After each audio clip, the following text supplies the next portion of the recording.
Boa noite de novo, meu nome é Josué, sou estagiário do IPC e hoje a gente vai ter mais uma edição do IPC Flix e hoje nós vamos trabalhar um tema que é como que a terapia comportamental ela pode ajudar nas funções cognitivas. O filme que a gente vai usar para fazer essa análise chama Para Sempre Alice, ele está disponível no YouTube, dublado lá. E a nossa facilitadora hoje é a Maria Virgínia de Carvalho, que é doutora em Ciência de Saúde pela UFG. Ela é mestre em Psicologia Experimental pela UNB e ela é graduada em Psicologia pela UCG.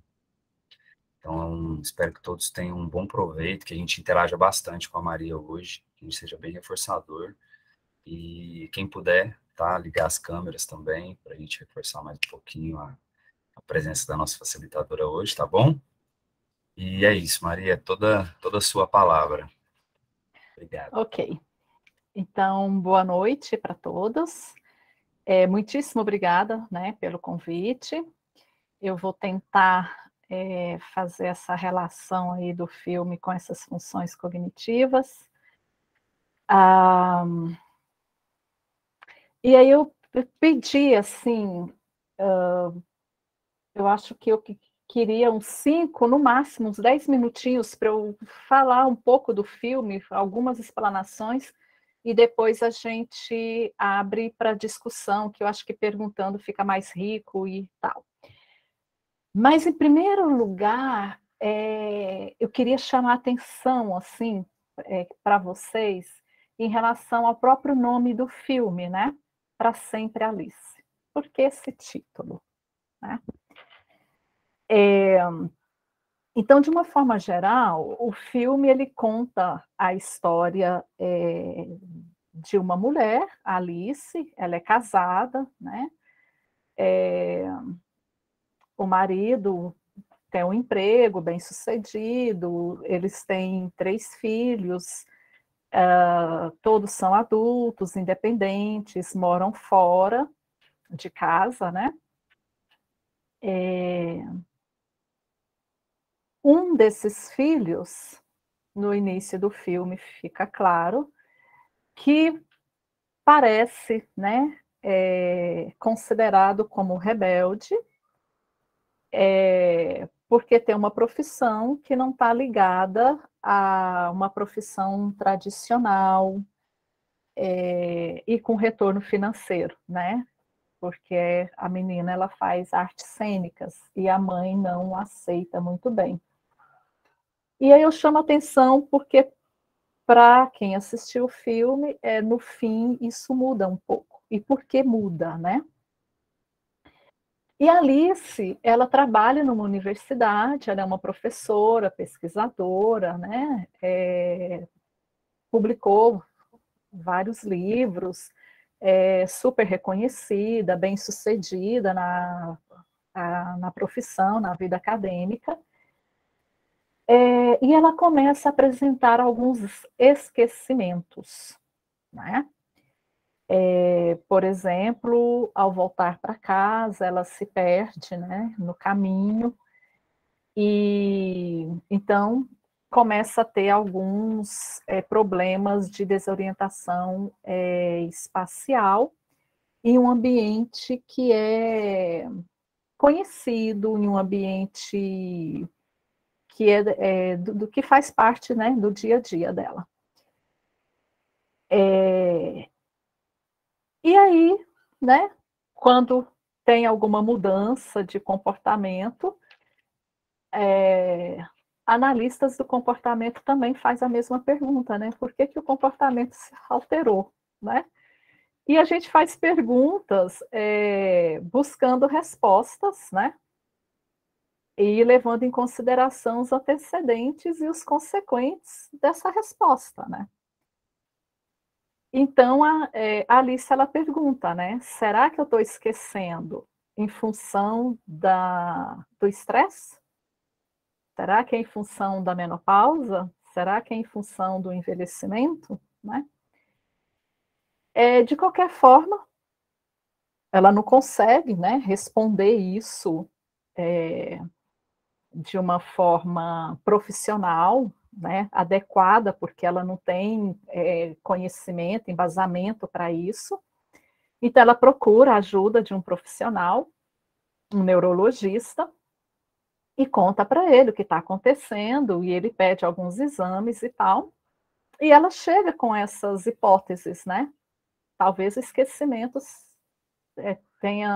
estão ocorrendo por a questão do estresse, pela questão hormonal, né? Menopausa, pela questão do envelhecimento, né?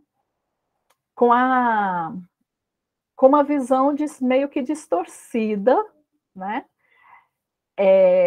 De que é normal a gente esquecer coisas com o envelhecimento, né?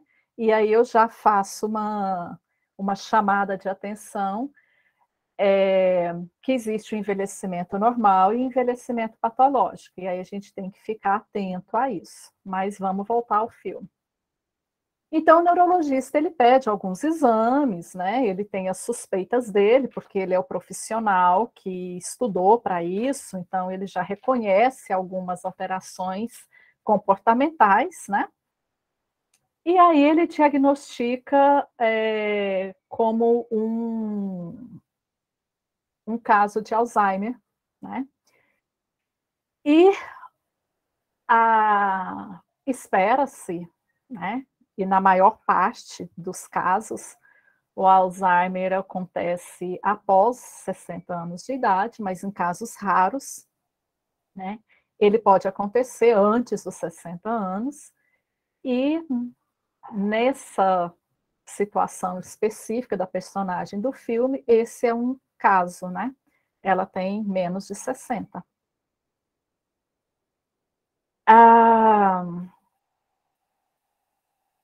Bom, então todo mundo sabe o que seria o Alzheimer, né? Ele é uma doença que não acontece de forma súbita, né? Ele vem dando sinais, né, de normalmente esquecimentos da memória recente, né?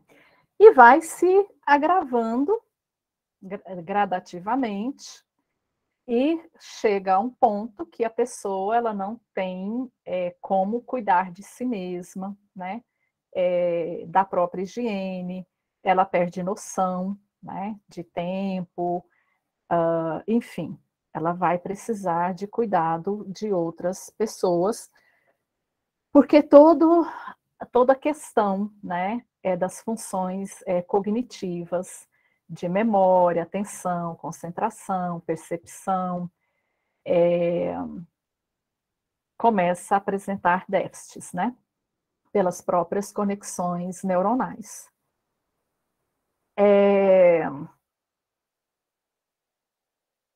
A personagem, ela sabe quais as implicações do Alzheimer, e ela começa a criar estratégias para lidar com o Alzheimer, né? E aí eu acho que é interessante, nessa perspectiva da análise do comportamento, quando o ambiente muda, a gente tem que mudar as contingências, né?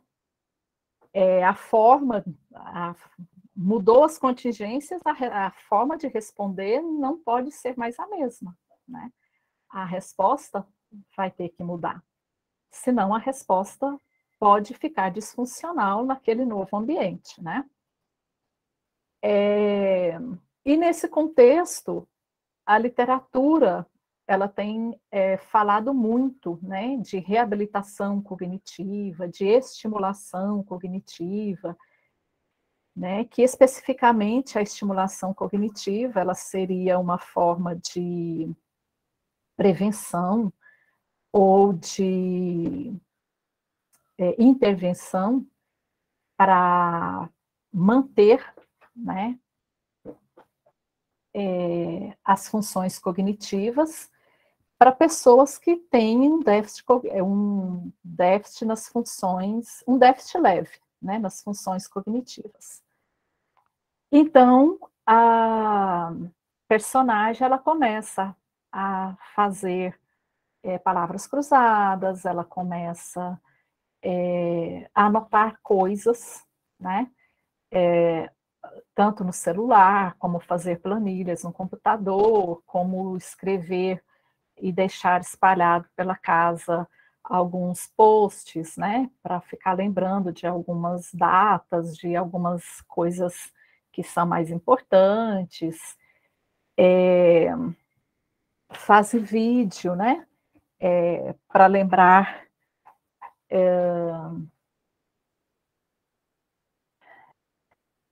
de quando ela tiver mais, o Alzheimer tiver mais acentuado, né, do que ela vai fazer com a própria vida. E a gente vai percebendo ao longo do filme não só a questão da Alice de tentar reorganizar a forma dela responder a esse ambiente, mas a própria família, a dinâmica da família, né? Vai se reorganizando. E aí, nesse sentido, que eu chamo também a atenção, que eu chamei a atenção lá no início, antes a Alice não aceitava muito bem a profissão, né, da filha de trabalhar com artes cênicas. Depois, né, que ela tem esse diagnóstico do Alzheimer, numa conversa com a filha, ela apoia, ela entende, né, o lado da filha. E a gente vai vendo as mudanças nos papéis, né, da família, assim.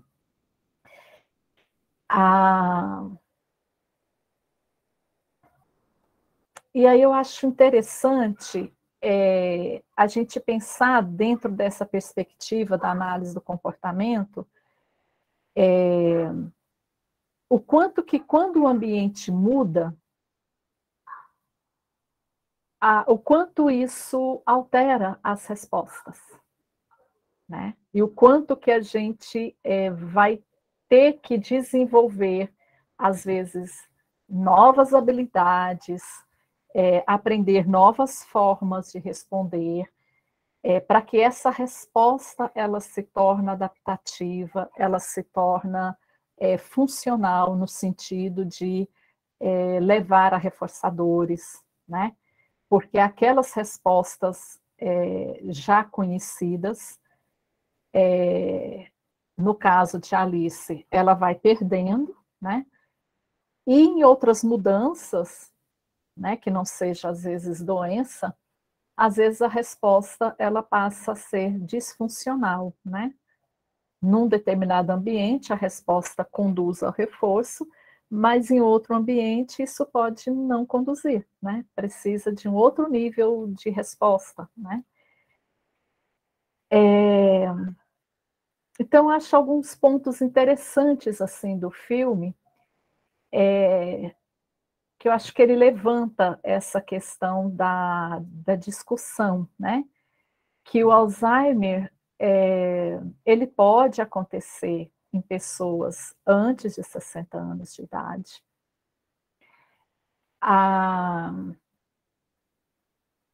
Ele pode ocorrer em pessoas, porque a princípio, né, há um tempo atrás, e o filme ele é um pouco meio antigo também, então, né, fazia sentido trazer essa discussão, porque chegou-se a pensar numa época que pessoas que liam bastante estavam imunes ao Alzheimer, né? E depois foi vendo que não, né? E o filme traz, né, isso, e a realidade a gente já viu que professores universitários, pesquisadores, pessoas que têm uma vida ativa, né, cognitivamente falando, não estão isentos, né, do Alzheimer. Acho também, assim, uma reflexão para a gente pensar a forma como a gente lida com coisas pequenas e simples do dia a dia da nossa vida, né? Porque chega um ponto, por exemplo, que às vezes, no caso a personagem, ela não consegue cuidar da própria higiene, né? Isso ela precisa da ajuda do outro. E é uma coisa tão aparentemente tão simples, tão corriqueira, tão automática, que a gente nem para pensar, né? E o quanto, então a gente não dá muita importância nessas atividades que a gente faz de forma muito automática, né? E aí, como eu pedi para vocês, né, por que o nome, né, do filme, Para Sempre Alice, né? E aí eu acho que eu começo a abrir para discussão, e aí a gente vai conversando. Vamos lá. Alguém quer falar? Senão, eu falo aqui. Calma, gente, um de cada vez. Bom, uma coisa que me pegou muito na hora que eu estava assistindo esse filme foi o fato, na hora que eles estavam conversando acho que era com o neuro dela, e ele falou uma coisa que eu não tinha me atentado, que pessoas que têm mais treino cognitivo, eles têm mais perdas também durante o processo do Alzheimer. À medida que o Alzheimer vai avançando, as capacidades cognitivas vão diminuindo, de uma pessoa que tinha um alto nível de rendimento, né, cognitivo, a perca aos reforçadores, elas vão sendo cada vez maiores, assim, né, vai chegar um momento que essa pessoa também não vai perceber mais que ela está perdendo determinados reforçadores, mas dá para perceber quando ela tem a conversa com a filha dela, a mais novinha, a filha pergunta como que ela se sente, ela fala, eu não sei o que eu vou perder amanhã. Entendi, nos dias bons eu tô bem, e nos dias que eu não tô bem, eu não sei o que vai me faltar, assim, basicamente, né? Então, eu imagino como deve ser difícil esse período, né, até a demência tomar conta ali do cérebro, chegar nos estágios finais ali da doença, né? O quanto deve ser difícil trabalhar isso com um paciente, com a família de um paciente, quais seriam as melhores abordagens, né, para se tratar esse tipo de transtorno, esse tipo de doença, não tratar a doença, né, mas o processo da doença em si. Uhum. Eu fiquei curioso, assim, para entender e tentar entender mais como que lida com esse processo, sabe, Maria? Sim. Então, a literatura, ela mostra que quanto mais reserva cognitiva a gente tiver, a gente ganha mais tempo. Então, por exemplo, e o que seria a reserva cognitiva, né? Seria esse repertório, em outras palavras, seria o repertório comportamental. Em tudo, né? Não só em leitura, mas, por exemplo, em dança, em sabores, em gostos, em cheiros, né? Então, quanto mais a gente tiver essa reserva, a gente leva mais tempo para perder isso. Quem tem menos, perde muito rápido. Mas você fala em condições em condições normais ou em condições de Alzheimer? Em condições normais e em condições de Alzheimer também. Entendi. Agora, quando nas condições de Alzheimer ou de demências, vai ter um comprometimento mais rápido, né? Mas mesmo assim, para as pessoas que têm uma reserva cognitiva maior, ele não é tão rápido quanto, né? Mas ele vai ser um processo mais rápido, né? Porque já é a própria demência,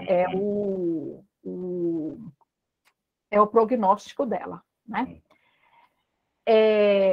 Então, é muito angustiante, né? É muito sofrido, né? Por isso, tem que trabalhar não só com o paciente, né, o cliente, enquanto ele estiver lúcido, né, assim, consciente, dá para ir trabalhando, mas depois, nem tanto, né, não dá. Mas a gente tem que trabalhar muito com a família, porque a família é que tem que dar esse apoio, né? E precisa desse apoio, né? Para cuidar. Então, assim, uma das questões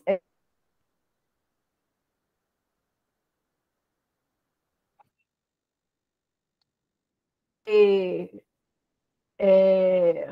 Alzheimer mesmo, eu já cansei de ouvir de filhos assim que chegam no consultório chorando porque o pai ou a mãe não me reconhece mais. É diferente o pai ou a mãe não te reconhecer estando lúcido, e o pai e a mãe não te reconhecer por uma questão da doença. Então, assim, não te reconhecer, o pai não tem controle, não dá para você medir afeto por isso. Então, você tem que explicar isso, porque na cabeça do familiar, do filho, ou do cônjuge, a primeira questão parece que está vinculada se não me conhece, é como se eu perdi esse amor. Como se nada que a gente tivesse vivido tivesse existido, né? Exatamente, tivesse apagado, né? E aí eu acho que por isso que eu achei o título do filme muito legal, né? Uma vez Alice, para sempre Alice. Independente de Alzheimer, independente de lucidez, porque assim, o que foi construído na vida se mantém, né? Não tem que acabar por causa de uma demência, né? As boas vivências, as boas histórias, né, vividas, elas ficam. Uma parte vai lembrar, né?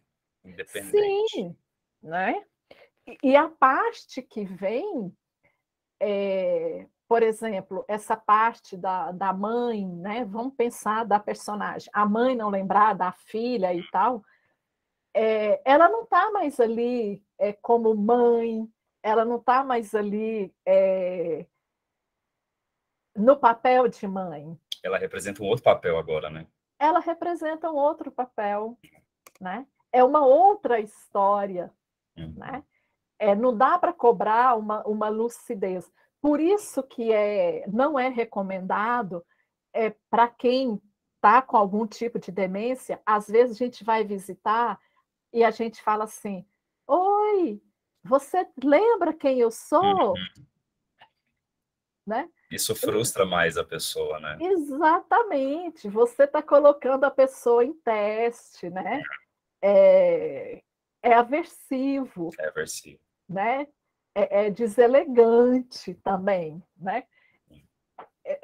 E assim, e às vezes a pessoa que fala isso, ela não fala por maldade. Ela não tem conhecimento, ela não tem informação. É a mesma coisa de pedir para um... Desculpa, pode falar. Não, pode dizer. É a mesma coisa de pedir para um cadeirante levantar e vir até você.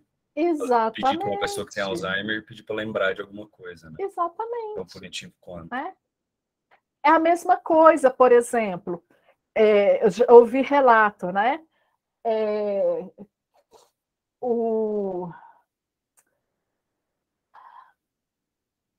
A minha cliente, ela estava na casa e a mãe estava com Alzheimer.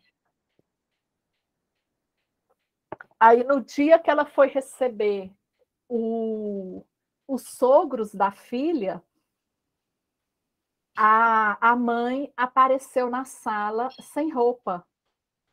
E ela não sabia onde punha a cara e ficou altamente constrangida. E aí né, ela me relatando que ela brigou com a mãe. Mãe, que isso? Não sei o quê. Né? Foi a primeira, o ímpeto, né? É a naturalidade. O outro ele não tem noção do que está fazendo, né? Aquilo está normal. Então, assim, é instruir e com cuidado e ai, vamos ali, né? Igual às vezes quando a criança está querendo algum brinquedo e você não quer dar, e você vamos ali ver um gatinho, né? Tira aquilo do De foco, evidência, né? né? E vai para uma outra coisa, porque e isso tem que ser visto assim. Não é maldade da mãe, porque perde todo esse senso crítico, né?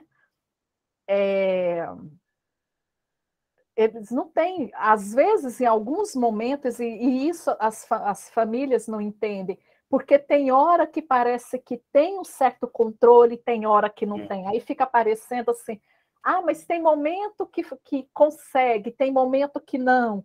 Aí a família começa a achar que é proposital, né? E aí você tem que informar. É psicoeducação mesmo, é passar muitas informações, é, sugerir textos, às vezes, para ler, sabe?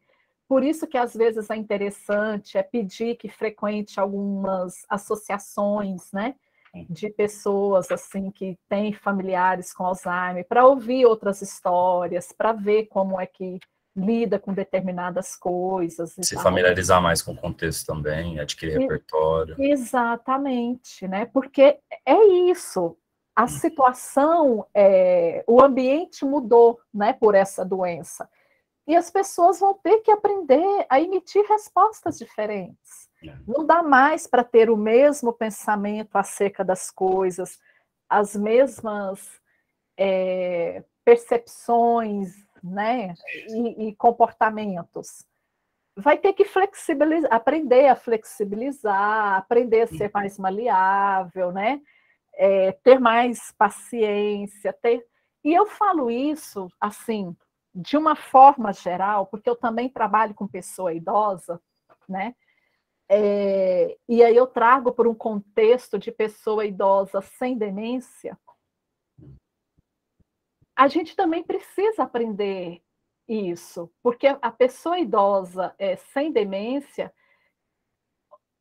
às vezes as conexões ficam um pouco mais lentas, né? A pessoa idosa no caminhar, ela não tem aquela agilidade, né? Então, às vezes você vê na rua o filho arrastando, né? Pegando na mão do pai ou da mãe, mas assim puxando, arrastando, né? Porque quer que o outro caminhe no seu tempo, né? Daquele que está arrastando. Então, assim, você tem que colocar no lugar do outro, né? Que aí entra tudo, a questão da empatia, a questão do papel que aquele outro teve na sua vida, da relação que você construiu com aquele outro, né? E o filme traz muito isso, né? Nessa reconfiguração da família. Essa filha, né, que era vista pela mãe e que a mãe recriminava a profissão e tal, depois ela volta para casa, né, para cuidar da mãe, né?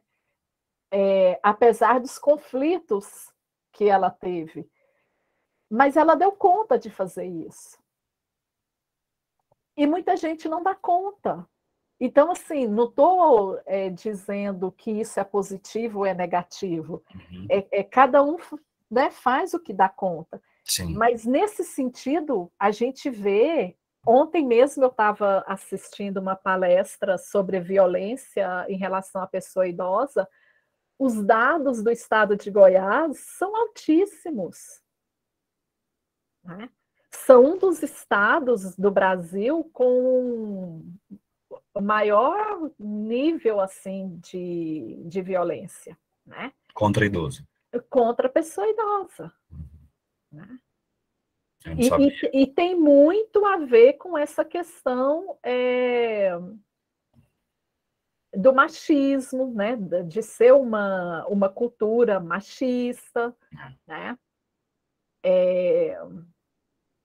E aí, se a gente for falar de violência não só física, mas financeira, psicológica, sexual,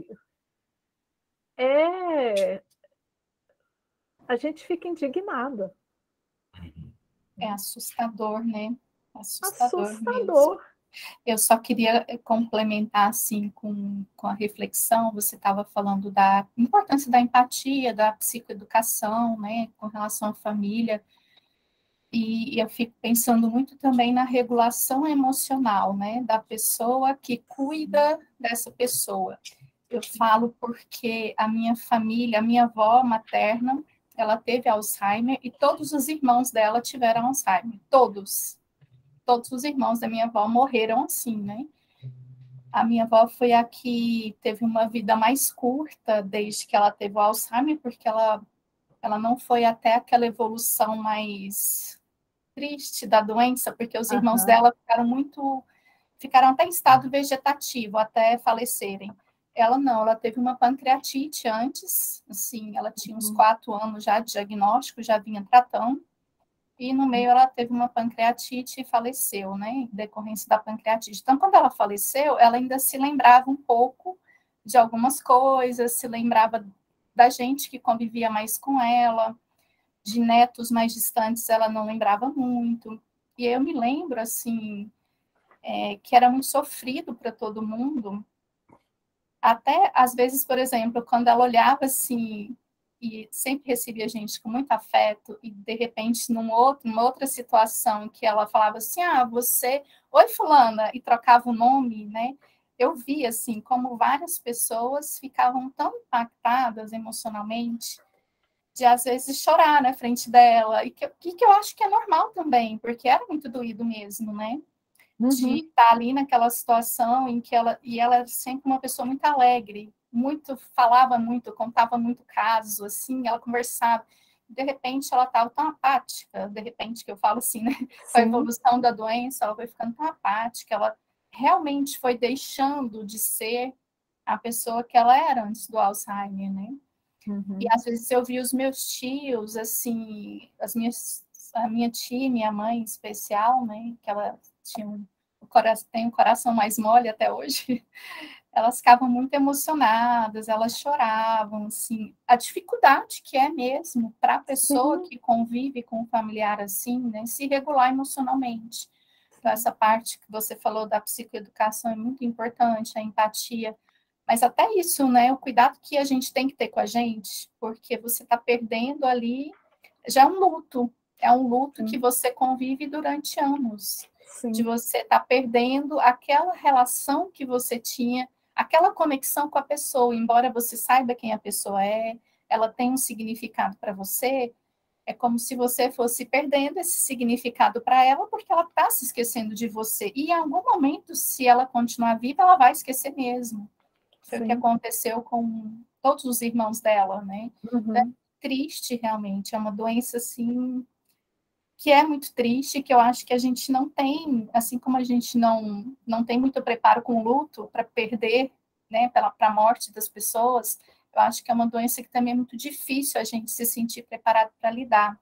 Desse lado, né? Acho que para quem está passando, porque eu lembro que ela via, a minha cabeça não está muito boa, ela falava no começo. Aí ela falava para minha mãe, que era quem mais cuidava dela, falava assim, será que eu estou ficando igual meus irmãos? E foi quando a gente começou a procurar, viu que realmente estava diferente ali, estava tendo uma perda muito significativa mesmo. E a gente procurou o médico, enfim. E o quanto foi sofrido para ela, porque já tinha irmãos mais velhos que estavam numa situação muito ruim, de não conhecer os próprios filhos, mas a mulher, que não falavam, que estavam quase que em estado vegetativo, né? Então, assim, é um luto para a pessoa, um luto muito grande para a família, e uma situação que dura anos.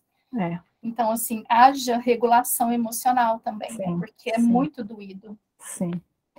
E uma outra coisa que a gente tem que pensar também é não só a questão da pessoa com Alzheimer, mas também do ponto de vista do cuidador, né? Esse cuidador, ele também precisa de cuidado, né? Ele precisa de descanso, ele precisa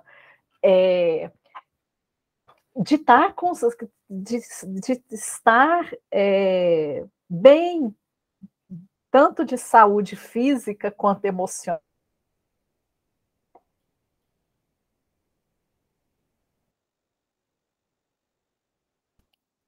Acho que caiu aqui um pouquinho, né? Sim.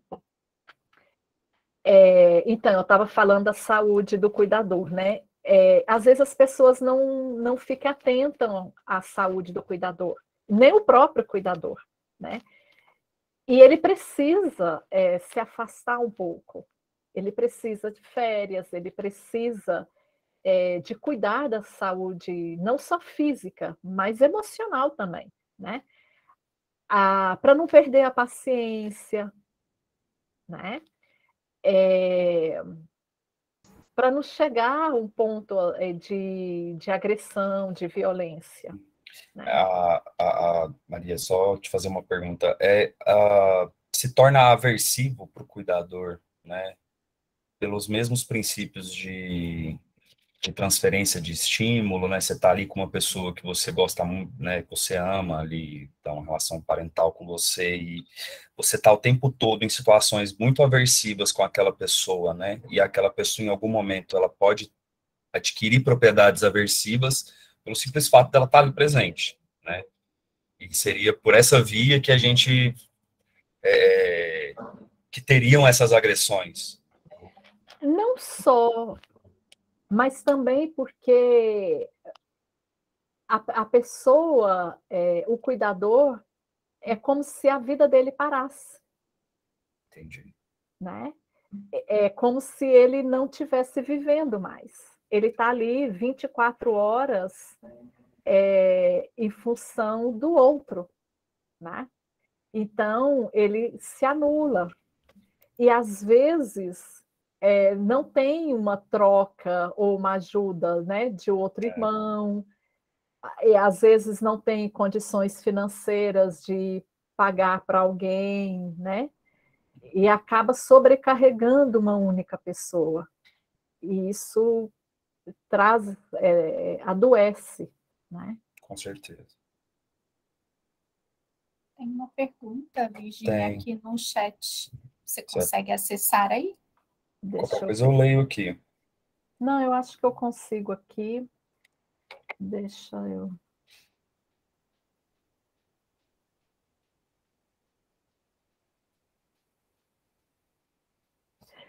Não podemos falar que o aumento de repertório é a prevenção do afligido e um repertório de regulações emocionais é o remédio do cuidador? A gente, assim, não é tão determinante assim. A gente pode, assim, o que a literatura mostra é que há uma tendência, né?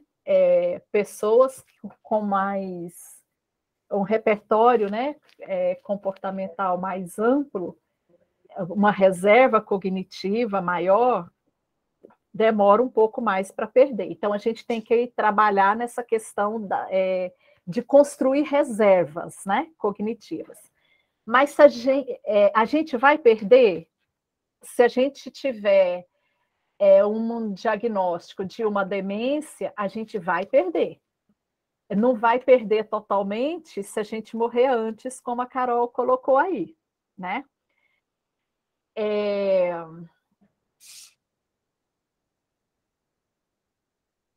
E o repertório de regulações emocionais é o remédio do cuidador?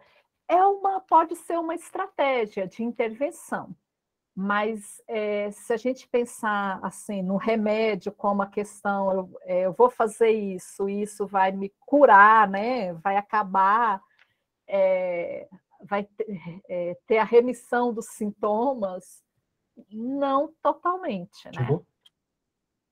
Vai ajudar, é uma estratégia, né? Mas precisa de outros fatores.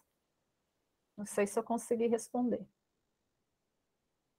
Até você, essa pergunta foi interessante, porque eu me lembrei que os irmãos da minha avó, o que chegou assim, o que ficou pior foi o que tinha mais reserva cognitiva, mas também o que viveu mais. Ele era um médico assim muito estudioso, muito atuante, ia para congresso, participava, pesquisador. E ele teve uma evolução, acho que ele ficou uns 20 anos assim, né? Desde o diagnóstico até o final da vida dele. Claro que na época, hoje ainda não se tem muitos recursos, né? Mas na época tinha menos ainda, na época que ele teve o problema. Mas ele foi uma das pessoas assim que ele ficou pior. Todas as outras, elas não chegaram onde ele chegou. Ele ficou mais mesmo em estado vegetativo. Porém, ele teve uma vida aí de 20 anos, ou sei lá quanto tempo atrás, onde tinha os remédios que desaceleravam um pouco o curso da doença, mas é como você está falando, né? Se você teve o diagnóstico, você só desacelera. Tem medicamentos que fazem isso, o treino cognitivo também auxilia muito, essas estratégias comportamentais, mas você vai perder, né? Desde que você se mantenha vivo, você vai perder e vai ter uma evolução, sim. Não impede, né? E nesse caso, né, Carol, a gente nem sabe, assim, eu falo por mim, eu nem gostaria de viver 20 anos. Nem eu. Eu olho para a família toda e falo, gente, a minha avó, ela falava muito isso, a minha avó era muito religiosa, ela falava assim, que todo dia ela pedia a Deus que se ela ficasse igual aos irmãos dela, que ela morresse de outra coisa antes. Ela sempre falava isso, sempre. Porque os irmãos dela realmente tiveram um final muito triste, né? É muito triste. Por mais que a pessoa perca a consciência, é muito triste, realmente. E é por isso que em outros países já tem essas discussões e até leis, né? Assim, que você pode escolher quando morrer, né? Porque às vezes você vê que o prognóstico, né, não é tão legal e você pode interromper a vida, né, para morrer com uma certa dignidade, né? Por tudo isso que a gente está falando, né? Porque, por exemplo, é angustiante para a gente, por exemplo, se eu souber que eu tenho um diagnóstico de Alzheimer, né? A primeira coisa é como é que vai ser, quem vai cuidar, né? Eu vou chegar a viver até quando, né? Eu vou precisar do outro, né? E assim, para mim seria interessante, olha, quando eu chegar no ponto X, eu quero interromper a vida, né? Para mim, isso seria super tranquilo e digno, né? Mas, por questões legais, né, da cultura e tal, isso aqui no Brasil ainda está longe de acontecer, parece, né? Mas são questões que, assim, a gente entende perfeitamente, né? E acho que devem ser discutidas. Agora, com essa questão do aumento, né, da longevidade, né, os estudos, a literatura já mostra, as pessoas, a gente vai ter uma grande quantidade de pessoas idosas e pessoas vivendo, né, até 120, 110 anos, né, de idade, talvez começa a mudar algumas coisas, né? Por exemplo, uma das coisas que agora começa a se falar é ser considerado idoso pessoas acima de 65 anos de idade, e não 60, né? Já está em debates isso, em São Paulo, os grandes entendedores envolvidos com pessoas idosas já estão fazendo muitas lives, muitas conferências, né? Já está sendo muito debatido. E logo, logo isso vai mudar mesmo, né?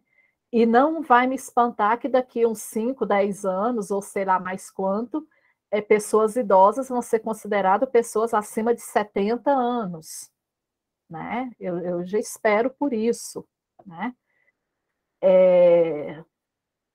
E tá correto, tá? É tranquilo, né? Muitas pessoas hoje com 60 anos, elas não se veem idosas, né? Não se veem velhas, né?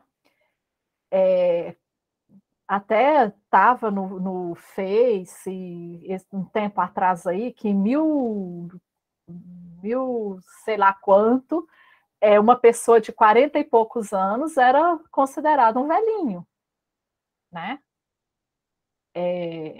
Esse ano eu fiquei assim muito satisfeita, né? Encantada, porque eu conheci, nasceu um priminho, né? Que eu conheci a quinta geração. O meu avô, que eu conheci e que eu perdi o meu avô quando eu tinha 13 anos de idade, é o trisavô desse meu primo, né? E eu conversando com meu pai, que tem 80 anos, com os meus tios, né? E a gente fazendo as contas, eles não conheceram acima de 4 gerações. Então, eu, com 52 anos, eu me sinto uma privilegiada de ter conhecido 5 gerações. Sabe, eu tirei foto e falei, gente, e contei para todo mundo, né? Eu conheci 5 gerações, vocês sabem o que significa isso, gente? 5 gerações, né? É um privilégio, né? E eu sei que gerações futuras vão conhecer 6, 7 gerações, tranquilamente. Né? E se a gente for pensar, muitas gerações passadas, às vezes, não conheciam, né, o quanto de pessoas que morriam no parto, né?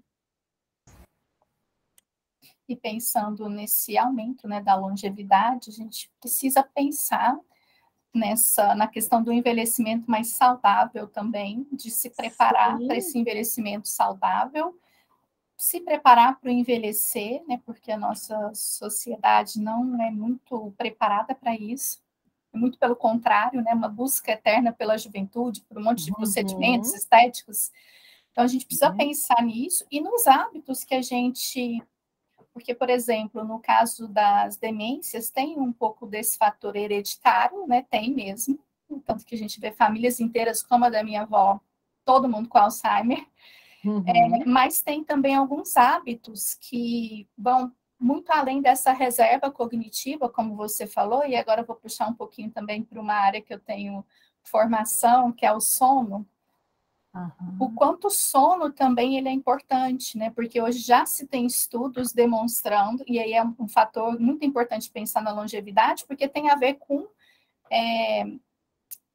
hábitos comportamentais que a nossa sociedade tem desenvolvido de dormir cada vez menos, por causa de uma pressão por produtividade, né? Dormir passou a ser sinônimo de desleixo, de você ser relaxado, preguiçoso, né? Quem dorme 8 horas? Hoje é bonito falar que você dorme 5, que você faz academia, vai para a faculdade, estuda, trabalha, faz um monte de coisas. Dormir é perda de tempo, né? Exatamente. E tem estudos já demonstrando que as pessoas que dormem menos de 6 horas para menos, têm um grande risco de desenvolver demências.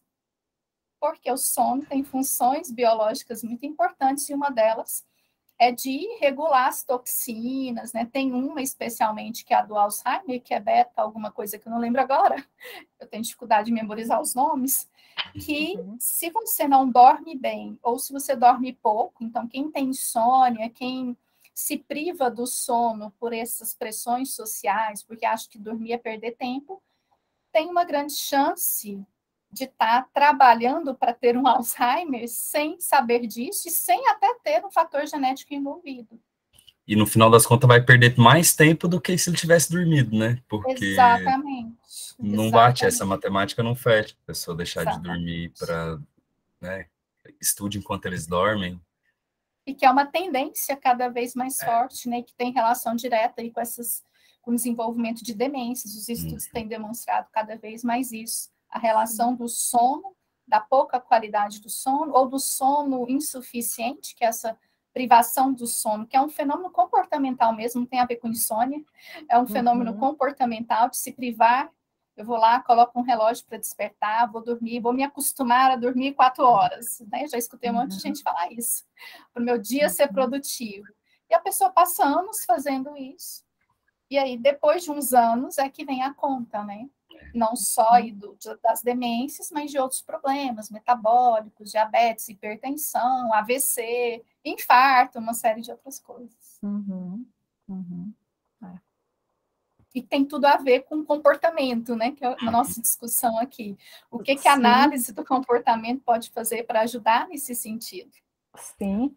E outra coisa que a gente pensa muito assim, e os médicos também falam muito, porque com esse aumento, né, de pessoas idosas, que a gente vai viver mais tempo, como é que a gente, não é só viver mais tempo, a gente tem que viver mais e com qualidade de vida, né?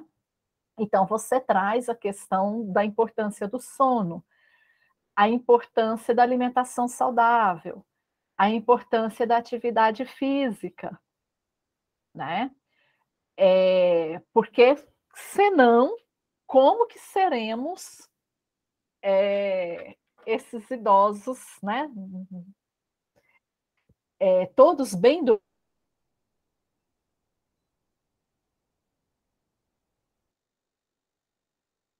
Travou aqui, né? Acho que travou mesmo. Já deve voltar lá. Pessoal, enquanto ela vai voltando aí, vocês também têm perguntas ou comentários, né?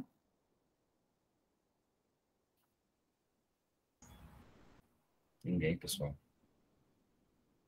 Assim, eu só, assim, também estou partilhando com vocês, assim, uma experiência bem recente também de uma pessoa da família que está com Alzheimer e é muito nova, assim, e uma mulher que teve um estilo de vida muito workaholic, então, assim, não, agora está fazendo esse caminho de volta, né, de se cuidar, de se cercar de pessoas que agora vão, né, tão próximas para poder cuidar dela.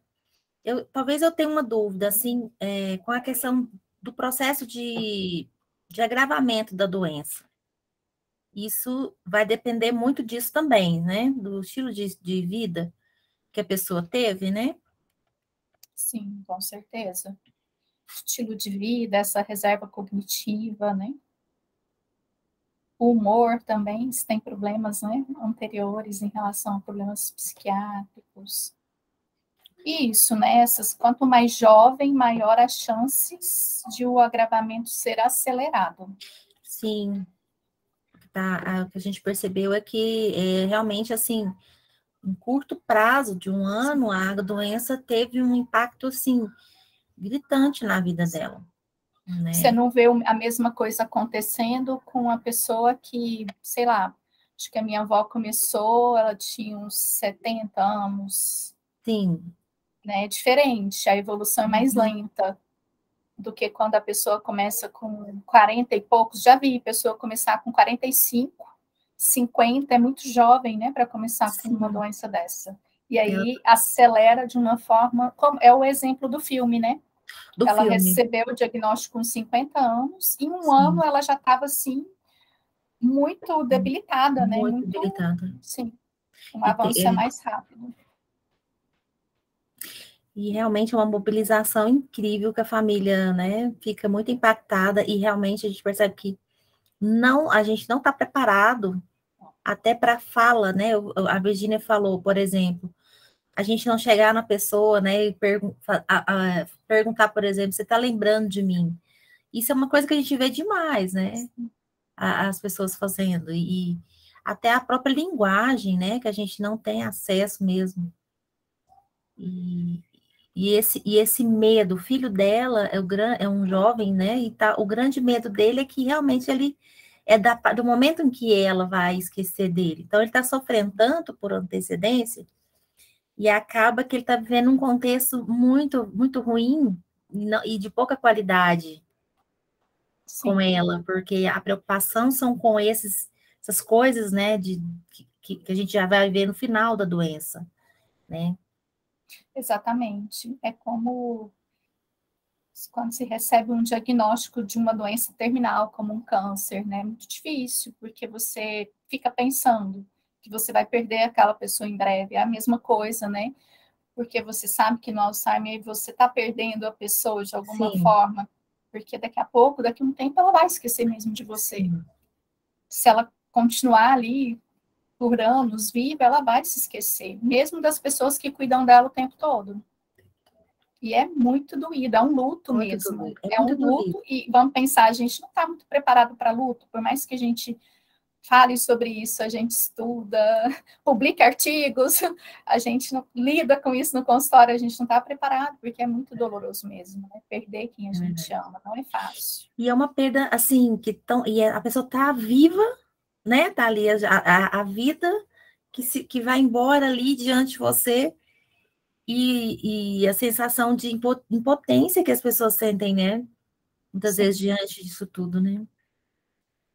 Exatamente, uma impotência, uma tristeza, né? Uhum. E não saber como lidar. Não saber como lidar. Né? Porque, assim, às vezes a família também passa por aquele período de negar que o problema está lá, de não aceitar, de ficar revoltado. São aquelas fases do luto, né? Que hoje a gente sabe que não tem uma sequência, elas vêm e vão, mas a pessoa, o cuidador, a família passa por isso tudo e realmente é muito difícil, né?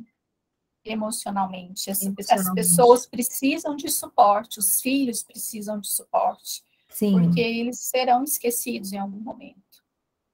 E a gente, né, a importância de voltar para o aqui e agora, olhar para o que a gente tem hoje, aproveitar o hoje. Que, no fundo, se a gente pensar o que a gente tem, né, eu posso, sei lá, eu posso morrer, ter que um familiar com Alzheimer e sair ali fora e morrer primeiro que ele, né? É verdade. É verdade. E a gente não tem muito essa perspectiva mesmo. A gente não tem. Parece que a gente está sempre correndo em busca do nosso futuro, de melhorar isso, melhorar aquilo, e eu acho que é isso, né? O que eu acho muito legal nas terapias comportamentais hoje é essa perspectiva de trazer a gente para o aqui e agora, para o hoje, para viver o momento presente. A gente tem que pensar no futuro, a gente precisa aprender com o passado, mas de viver o hoje, que eu acho que é uma falha muito grande da nossa sociedade hoje, né? E o filme, ele traz muito isso, porque às vezes perspectivas que da Alice de futuro, que, por exemplo, futuro brilhante para uma filha numa área que não era nem a que ela gostaria, né? A própria relação ali com o esposo, isso tudo ela traz para o contexto mesmo, contexto do aqui e agora, no momento que ela começa a apreciar cada momento que ela vai ter que viver, né? Enquanto ela lembra. Né? E bem bacana. E o que ela deixa também, acho bacana, porque ela meio que deixa, ela se preocupa em deixar um legado também para a família, né? Quando ela faz as gravações, quando ela mesma se organiza, né? Para deixar uma memória, né? Bem bonito. O filme é lindíssimo, nossa, é um negócio fora do comum, né? Até ela se preparando, né, para morrer, assim, dando instruções para ela mesma do que fazer quando a coisa piorasse, né? Sim. Eu me identifiquei muito em algumas partes, assim, porque eu não sei vocês, Mas eu penso um pouco se um dia acontecesse uma coisa desse tipo comigo, sabe? Eu não sei se vocês têm esse mesmo pensamento. E uma coisa assim que eu sempre falo muito para os meus familiares é que se eu não conseguir mais fazer assim as funções básicas mesmo, de me limpar e de, sabe, tipo assim, o critério é me limpar. Se eu não conseguir mais, eu meio que já meio que já perdeu o sentido assim para mim, sabe? E ela conseguir estipular aonde é esse limite para ela. Eu não sei se todo mundo aqui assistiu, mas se não assistiu, eu vou dar um leve spoiler, assim, tá? Ela guarda aqueles medicamentos ali, ela conseguir determinar, falou assim, olha, a partir daqui é o meu limite, sabe? A partir daqui eu não quero viver mais. Esse aqui é o tanto de vida que eu consegui conciliar com a doença, né? E eu achei isso muito forte, sabe? Dessa decisão tão consciente e tão. Não tem nem outra palavra, assim, é uma decisão muito consciente, né? Eu acho de uma bravura muito grande, de uma coragem muito grande, assim. Isso, e foi a parte que mais me impactou no filme, foi isso mesmo. Achei esse filme é sensacional mesmo. É muito bom. E com Tem certeza, né? uma pergunta do. Acho que todos pensam mesmo. Eu, em particular, né? Porque com esse tanto de caso na família, eu sou uma das candidatas a ter, infelizmente. Não creio. Então, a gente pensa Espero assim, que né? não. Infelizmente, a nossa legislação também não permite coisas assim, né? Porque nos Estados Unidos ainda tem alguns estados que têm, né? A morte assistida, enfim, as pessoas têm direito de fazer isso. E no nosso país, infelizmente, até aqui não tem, né? Pode ser que isso mude daqui a um tempo, mas não Uma tem. pessoa nessa situação teria que apelar ali para as mesmas estratégias que a Alice apelou, né? Sim, sim. E muitas não têm essa capacidade também de concluir, né, esse comportamento, de concluir essa meta, né? Porque chega um momento, às vezes, do dia para a noite, a pessoa não sabe o que ela vai perder, então ela pode perder funções primordiais ali que ela necessitaria. Mas tem uma pergunta do Miller. Esse é até um questionamento que eu tenho. Para quem vai ser esse aumento de expectativa de vida? Porque uma parcela dos jovens estão tendo hábitos ruins, por exemplo, o cigarro eletrônico, o álcool em excesso. Esse aumento será apenas alcançado pelo avanço da medicina? Você entendeu? Eu acho que se eu entendi direito, se esses jovens vão conseguir aproveitar esse aumento da expectativa de vida, Miller? Será que eles vão chegar até lá, né? Será que eles vão durar o suficiente? Cara, eu acho que esses jovens com esse perfil aqui não, viu, Miller? Esse que você citou aí de cigarro eletrônico e álcool em excesso, eu acho difícil chegar, mas tem outras pessoas que chegam, né? Eu não sei. E o sono também, né? Como eu estava falando antes. Porque, assim, até aqui, pelo menos, né, não tem nada que a medicina possa fazer por você se você não melhora os hábitos ruins. Talvez o que a gente vai conseguir é por meio mesmo da psicologia. E aí entra muito o nosso trabalho de construção de hábitos saudáveis, de construção de uma vida que vale a pena viver, de a pessoa começar a perceber que tem hábitos que ela tem que são autodestrutivos, por mais que sejam hábitos socialmente aceitáveis. E aí a gente está falando de cigarro, de álcool, de drogas, enfim, uma série de comidas, né? Muito açúcar, não são só drogas, né? O consumo de muito açúcar, de muita comida industrializada, tudo isso, né? Cada vez mais. Se você vai nos médicos, ou se você acompanha os avanços da medicina, tem a sua parte, que é a parte de comportamento, de mudança de comportamento, para que você leve uma vida saudável. Então, acho que aí entra muito o nosso papel, porque a gente está esbarrando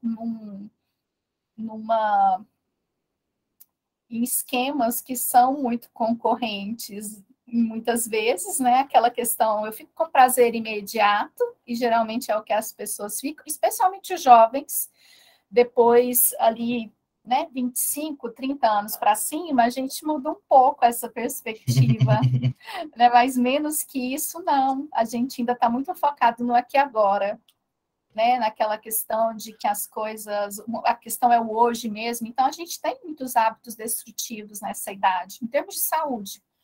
E muitos, à medida que vão trabalhando, avançando, fazendo outras coisas, vão se voltando para a construção de hábitos mais saudáveis, mas que nem sempre é fácil, porque a gente esbarra muito nisso, nas contingências a curto prazo e as contingências a longo prazo. Boa parte desses hábitos tem relação com isso. Eu fico sob controle de que consequência? De consequências imediatas. Ao passo que cuidar da saúde é ficar sob efeito de consequências a longo prazo. Então, parece que, assim, enquanto o evento aversivo não bate na nossa porta, né, do tipo, tô dormindo mal, tô isso, tô aquilo, dormindo pouco, e aí, de repente, começa a vir uma diabetes ali, uma pressão alta, a pessoa tem um princípio de infarto e ela muda. Então, parece que para essas pessoas, enquanto o evento aversivo não bate na porta, elas não se dispõem a construir hábitos saudáveis. E muito por quê? Porque aprenderam a ficar muito mais sob controle de consequências imediatas do que consequências a longo prazo. Então, olha como o nosso papel aqui é importante. É extremamente importante o nosso papel como analista do comportamento, porque a gente tem condições de trabalhar isso, né, com as pessoas que procuram a gente, com as crianças que a gente for trabalhar, quem for trabalhar com criança, né? Pode falar, Jaqueline, você levantou a mão? Boa noite a todos. Quem está falando é a Núbia. Sim, Núbia. Já foi minha professora, a Sheila também já estudamos juntas. Só trocar mesmo a experiência que eu estou tendo lá no meu trabalho. É uma colega minha que o pai dela, ele tem alguns dias, né, que ela tem. A gente sempre conversa nos horários de almoço e ela trouxe para mim que o pai dela, por uns dias, ele sumiu, saiu para poder ir ao mercado, que ficava bem próximo ao prédio onde eles moram, e ele demorou a voltar, demorou assim a voltar em média mais ou menos umas 4 horas. E aí eles ficaram preocupados, né, porque nunca tinha havido acontecido essa demora. E ele conseguiu voltar para casa, mas assim demorou bastante tempo. E assim, essa hoje ouvindo, né, vocês todos falar sobre esse tema bastante importante, me trouxe à memória que possa ser, eu até falei para ela, eu falei assim, Janaína, isso aí possa ser um tipo de comportamento de demência. Era bom você estar levando ele num especialista, né, para poder estar olhando certinho. Porém, assim, eu tô achando mais difícil para eles, e ela até me relatou também, porque ele é um policial daqueles bem antigos, e e aí eles marcaram, ele tem consulta com neuro, eu não me lembro por qual motivo, não sei se é por causa da profissão dele de policial mesmo, que seria agora em agosto. E como ele passou por ele teve esse tipo de comportamento, eles chamaram ele para poder ir até ao médico. Porém, ele falou que só vai ao médico, não é especialista, na data marcada. Então, assim, eles estão muito angustiados por não saber o que fazer, uma vez que ele tem esse tipo de posicionamento, entendeu? Só vou quando na data que eu marquei, eu estou sentindo alguma coisa, mas agora eu não quero ir. E assim, eu estou vendo uma angústia muito grande da parte dela, mais dela, porque eles são 3 irmãos. E elas é a filha mulher e tem 2 homens. Então, assim, geralmente a filha mulher preocupa mais, né? Então, assim, ela trouxe essa angústia para mim. E eu falei assim, Jana, então dá o tempo para ele, para poder chegar o dia dele ir, para vocês começarem a pensar algo que vocês vão conseguir ajudar ele. E também vocês indo se respaldando, né? Que é índice de demência, de mal de Alzheimer. Mas, assim, vocês precisam se unir agora no momento para poder entender ele, ficar em vigilância, olhando ele, não deixar ele sair sozinho, porque possa ser que algo aconteça pior, né? Então, se ela trouxe uma angústia muito grande, e o que eu consegui falar para ela no momento é isso. Só essa experiência mesmo que eu queria trazer para vocês. Sim, sim. como é difícil, né? Porque, assim, ao mesmo tempo que tem aquele período que a pessoa está consciente, caso seja uma demência mesmo, né? Ela tem uma certa consciência, então ela continua decidindo por ela, mas tem momentos que ela se perde. Aí a gente já bate muito na questão de a pessoa estar entrando num estado de incapacidade, em que ela não pode mais tomar as próprias, qual a palavra? Decisões, as próprias decisões, e você que vai ter que cuidar. E muitas vezes, para cuidar disso, pode ter conflitos, principalmente nesse começo, em que a pessoa tem realmente uma certa consciência, né? E, Ana Carolina, o que eu achei assim que eles vão ter que trabalhar bastante, porque ela falou assim que o pai dela é daquelas pessoas bem antigas, então assim, ele é muito, como que eu vou dizer, não aceita muito palpite, aquelas pessoas bem antigas mesmo, ainda mais policial, então assim, ela tá achando mais dificuldade nessa questão, entendeu? Sim, sim. Mas é isso, em algum momento ela, a família, vai precisar tomar as rédeas e fazê-lo ir, né? Não tem muita escolha, porque a pessoa vai entrando mesmo no estado de incapacidade de cuidar de si. Aí tem as medicações, os exames para verificar se esse é o quadro mesmo, se é uma outra coisa, e medicações que desaceleram, e o treino também cognitivo que ajuda. Aí a gente aproveita para também fazer um merchandise, né, Josué, do nosso curso com a Maria Virgínia, que vai acontecer no dia 11. Ela vai falar um pouco do treino de habilidades cognitivas na pessoa idosa. Então, a gente já está lá com o nosso link no nosso Instagram desse curso com ela. E quem tiver interesse de conhecer um pouquinho mais, estão aí convidados a dar uma olhadinha lá no nosso curso. Ela pediu para agradecer, a energia dela caiu, a internet caiu e ela não conseguiu voltar. Então, ela pediu para agradecer, né, a audiência aí de vocês, a participação. A gente do IPC também agradece muito a participação de vocês e esperamos que tenha sido produtivo. É isso, pessoal. Eu particularmente também quero agradecer a todo mundo, em nome do Instituto também. E não sei para vocês, mas para mim foi muito valoroso estar aqui hoje. Sempre é. Até quando não dá para vir ficar muito tempo, é muito valoroso. Mas é isso. Então tá, Podemos pessoal. encerrar, Carol? Podemos sim. Então tá. Então, pessoal, obrigado, foi ótimo, viu? Muito legal mesmo. E é tão bom rever, estou tão feliz de rever umas pessoas aqui. Legal, Núbia, um abraço. Obrigada, gente. Obrigada aí pela participação, pelos feedbacks. E até a próxima. Até a próxima, pessoal. Tchau a todos. Boa noite. Tchau, tchau. Boa noite. Tchau, tchau. Tchau, tchau. Obrigado. Boa noite.